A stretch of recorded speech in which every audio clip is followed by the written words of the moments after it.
what is the spirit of the dialogical self. We will give you also an impression of some of the methods we are using.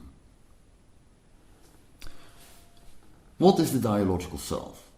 We can only understand the dialogical self when we realize that we are living in a space, not only in an external space, but also in an internal space.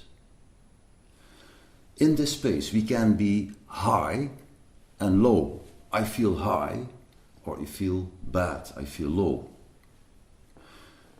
You can also be very close to yourself, feeling very close to yourself. You can also be far removed from yourself. In other words, you are making vertical movements and you are making horizontal movements. This happens within the skin.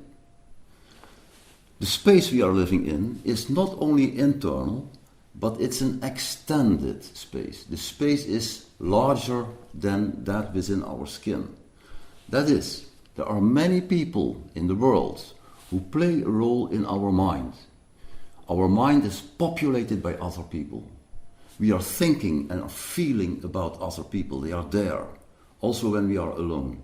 In fact, we are never alone. Because there are so many people in our mind, you could say that we live in a society of mind.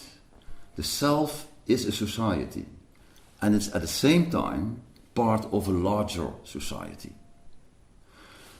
In this society of mind, there are two kinds of I positions, internal and external.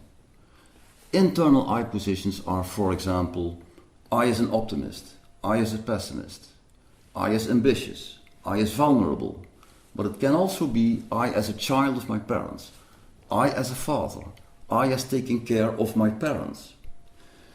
External positions refer to the world, to the extended space. Can be my father, my mother, my teacher, an inspiring teacher, can be my brother, can even be my opponent or my enemy, because they are loaded with affect and existing in my mind. The point is, in the society of mind, that what happens in the society between people can also happen within the self. For example, people can criticize each other. I can all criticize myself. People can have a conflict with other people. I can also have an internal conflict. People can make an agreement with other people. I can make an agreement with myself. People can consult each other. I can consult myself. So what happens between people can also happen within the mind.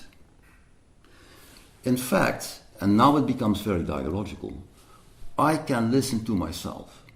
I have an optimist in myself, related to my father. I have a pessimist in myself, related to my mother. Different positions react to each other. But when I'm an optimist and a pessimist at the same time, my optimist can listen to my pessimist and my pessimist can listen to my optimist. This can be easily understood because all of us, we know that you can respond to a situation in an emotional way, but also in a reasonable way. There is a point that I have an impulse, I want to do something, but I say stop, just wait a little bit. My reason comes in, listens to the emotion listens to the reason, and in this dialogue, a particular decision can be taken.